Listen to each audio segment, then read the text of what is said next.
Olá pessoal, aqui é o Velgas. Hoje, dia 15 de janeiro de 2026, 16 horas, horário de Brasília. Putin teme revolta popular e sacrificará o primeiro-ministro. O colapso do regime de Khamenei no Irã. Quero convidar você que não é inscrito, inscreva-se no canal, eu conto com você. Dê um like, compartilhe com as suas redes sociais e faça seus comentários. Muito obrigado. Temendo a crescente revolta popular, já existem, como eu já falei em outros vídeos, manifestações, muito controlada a imprensa para não divulgar, mas acontecem na Rússia, de fato estão acontecendo. O ditador da Rússia, teme essa crescente revolta popular e ele é capaz de sacrificar o primeiro-ministro, isso vai trazer rachaduras no governo da Rússia e parece que já há um consenso entre o grupo deles. É claro que o primeiro-ministro não gostou da ideia. Muitos nem sabem ou nem sabiam que a Rússia tem um primeiro-ministro. O primeiro-ministro da Rússia não tem o poder que tem o presidente. O primeiro-ministro da Rússia é uma pessoa que cuida da parte administrativa da máquina do governo. Ele cuida internamente a máquina do governo e seus ministérios. E mesmo tem muitos órgãos, como o Banco Central, entre outros, né, que ele não tem poder de ingerência na política, como tem o primeiro-ministro, por exemplo, de outros países, né, europeus, ou mesmo não europeus. Eles têm poder, eles que fazem a ingerência nos assuntos e eles administram a nação. E o primeiro-ministro russo não administra a nação, ele administra basicamente a máquina estatal. Só isso. E ainda com algumas restrições. O exército ele não administra também, né? Quem administra, quem comanda é o presidente e ditador da Rússia. Em dezembro de 2025, o Conselho para Desenvolvimento Estratégico e Projetos Nacionais no Kremlin, da qual o ditador da Rússia faz parte, afirmou que o crescimento do PIB da Rússia em 2025 seria cerca de 1% e a inflação cerca de 6%.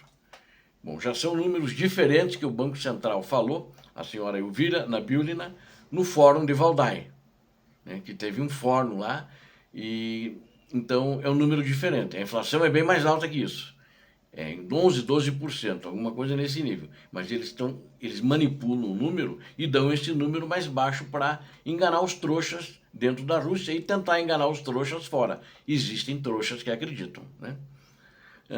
O Rosstat é um órgão oficial do governo que cuida da estatística dos números do governo em todos os setores.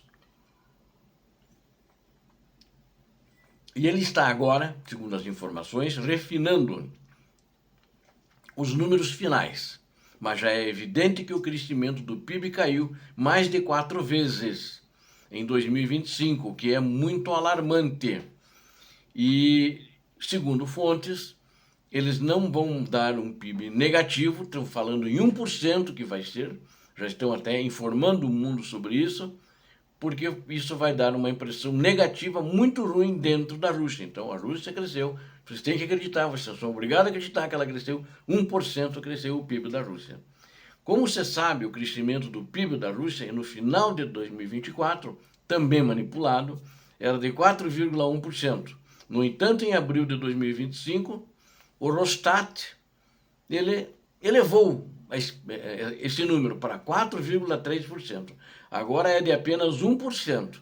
Ao mesmo tempo, o governo, especialmente o setor financeiro, é naturalmente responsável pela queda nas taxas de crescimento econômico, é o que fala o Rosstat, né? Ele não fala que a guerra tem a sua parte, talvez não tenha a sua maior culpa em tudo isso. Não fala porque a guerra, a obsessão do ditador tem que continuar em frente. Já o primeiro-ministro Mikhail Mishustin corre o risco de perder o cargo devido ao fracasso de ministérios relevantes, como o financeiro, né? E outros. Ele não tem ingerência sobre o Banco Central, e que levaram a esses números, essa queda, apesar de positivos, da Rússia, e com essa guerra cruel e com grandes perdas. Para que a gente possa responder a essa pergunta, a gente precisa entender quem é o responsável pessoal pela estagnação da economia russa. Como é sabido, o Mishustin, que é o primeiro-ministro, supervisiona o governo que, de acordo com a Constituição, chamada Federação Russa, e outras normas, determina suas principais áreas de atuação.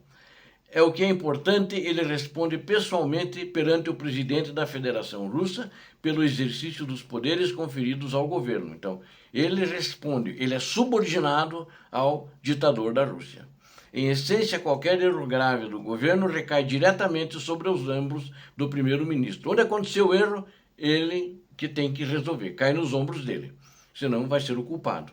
O Ministério das Finanças, que se reporta a Mishustin, e o Banco Central, que não se reporta diretamente ao primeiro-ministro, eles mexem ambos com questões econômicas cruciais. Especialistas acreditam que a desaceleração do crescimento do PIB da Rússia em 2025 está ligada a diversos fatores. Primeiro, a alta taxa básica de juros do Banco Central da Rússia, e a alta taxa por causa justamente da inflação. Ela chegou a essa taxa a 21%, e agora, mais recentemente, ano passado, ainda, mas mais para o final do ano, ela caiu para 19%, contra a vontade da presidente do Banco Central da Rússia, a senhora Elvira Nabiullina, porque ela acha que a taxa tem que ser alta para inibir a inflação. E aí você diminuindo a taxa, mas eles diminuíram só para 19%, que é uma coisa que não resolve o problema, aumenta o problema. Os empresários queriam no máximo 15%, foram falar com o Putin chamou ela, mas não passou de 19%. Ela conseguiu convencer o Putin, apesar de ser contra a ideia dela, ela achava ainda que tinha que subir essa taxa. Nesse sentido, a agência chefiada, o banco chefiada por Elvira Nabiullina, que é a governadora, lá eles chamam governadora do Banco Central, sobre o primeiro-ministro não tem controle, teve um impacto negativo na economia, os juros. Então, eles estão colocando a culpa aí. O endurecimento contínuo das sanções, a queda dos preços das exportações russas, petróleo e derivados e a volatilidade da taxa de câmbio do rublo, todos esses fatores externos também impactaram negativamente o crescimento do PIB. Mas esse vocês sabem, Quem assiste sempre os vídeos, a gente já falou e já explicou. A causa das exportações de petróleo e gás é a guerra, que foram destruídos, danificados muitas refinarias de petróleo e gás, Então, esse é o grande problema. A volatilidade da taxa de câmbio também, porque influiu no comércio internacional. Então, ele está uma série de problemas, esses são fatores decisivamente por causa da guerra. Mas eles continuam dizendo que vai ser número positivo. Eles não podem dar um número negativo. Então, eles determinam, o ditador determina, é X, é 1% o crescimento do PIB em 2025.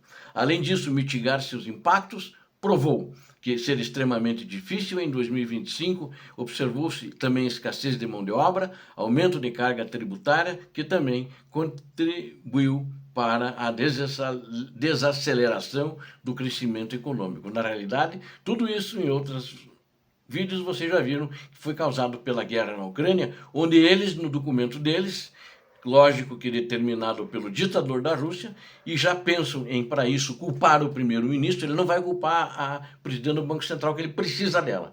É uma pessoa competente e tem reconhecimento e trânsito internacional.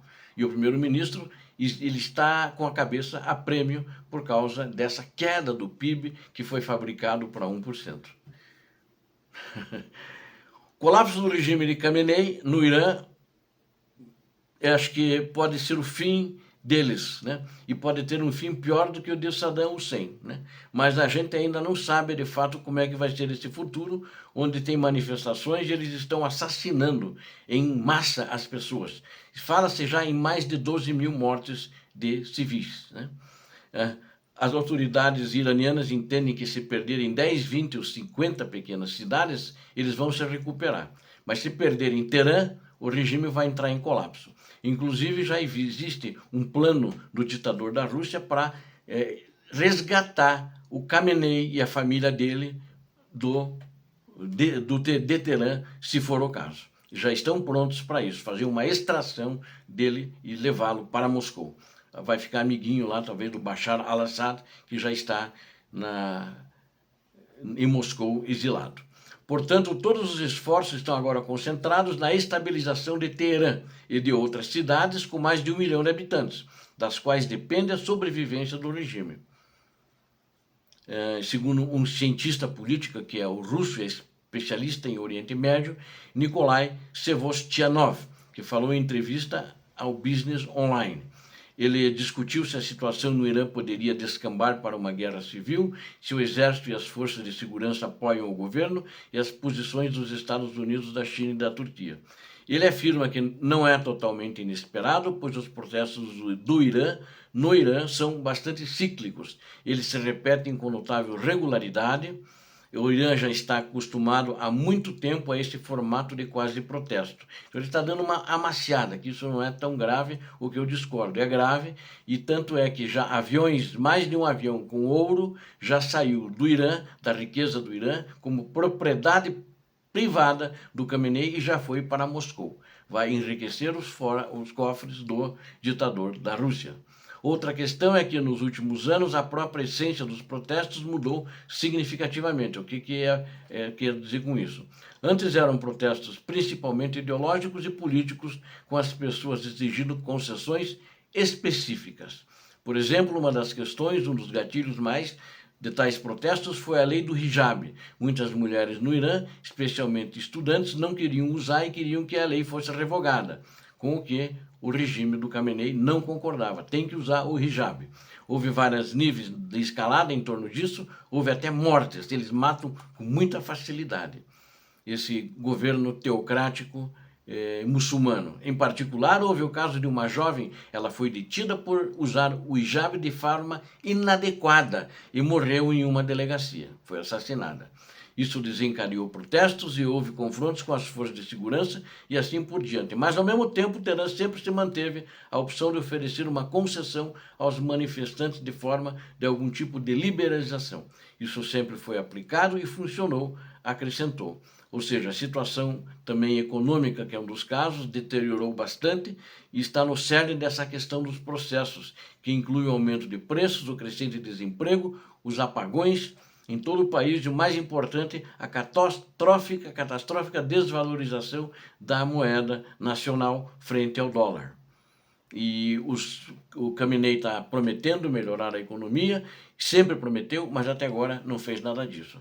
Na minha opinião, existe uma grande chance de uma ruptura a curto prazo do governo. O problema é que a oposição está desunida e não está organizada.